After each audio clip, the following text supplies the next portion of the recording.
अकोल्यात कृषीनगर परिसरात 2 गटांमध्ये झालेल्या तुंबड हाणामारी आणि गोळीबाराच्या घटनेने खळबळ उडाली आहे।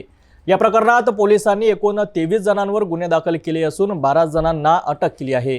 मात्र या कारवाईत काही निर्दोष मुलांना गोवल्याचा आरोप करीत कृषीनगर भागातील महिलांनी आज सिव्हिल लाईन पोलीस ठाण्यावर मोर्चा काढला।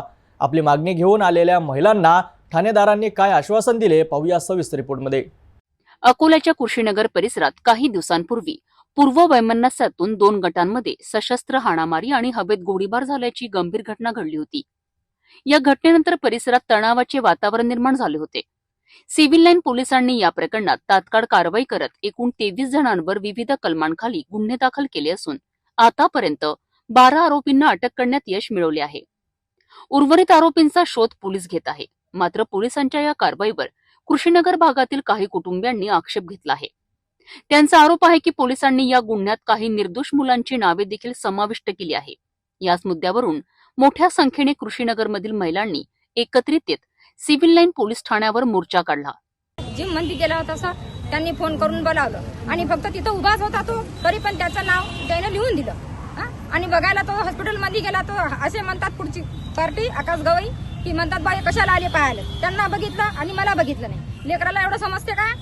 तरी ते बाहेर गावी आता कुठं गेले कुठं नाही आम्हाला पण माहिती नाही। सांगा तुम्ही आम्ही काय करायचं? आमच्या मुलाचे नावं आली पाहिजेत नाही, पेपर मधून द्यायचे, त्याला नाही मिळून दे जातो। आमच्या निर्दोष मुलांना या गुन्ह्यातून वगळावे अशी जोरदार मागणी या महिलांनी केली आहे। त्यांच्या म्हणण्यानुसार केवळ संशयावरून किंवा पूर्वग्रह दूषितपणे काही मुलांना गोवण्यात आले आहे। तो कार वॉशमध्ये कामाला होता, त्या भांडणात काही त्याचा म्हणजे संबंध नसून त्याचं नाव पेपरात आलं, तर त्यांच्या या घटनेशी थेट संबंध नाही।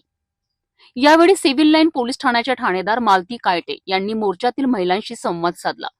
महिलांच्या भावना समजून घेत ठाणेदार कायटे यांनी वरिष्ठांशी चर्चा करून या प्रकरणाची सविस्तर चौकशी केली जाईल आणि त्यानंतरच पुढील योग्य कारवाई केली जाईल असे आश्वासन दिले।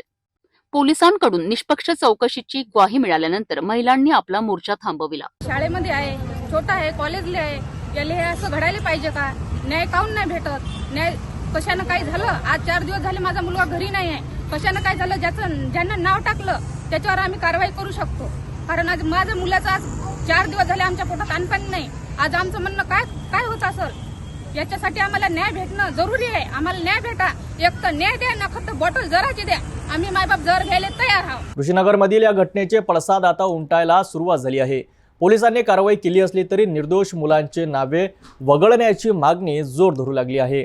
ठाणेदारांनी सखोल चौकशीचे आश्वासन दिले असले तरी या प्रकरणातून खरोखरच निर्दोष मुलांना न्याय मिळतो का हे पाहणे महत्त्वाचं ठरेल।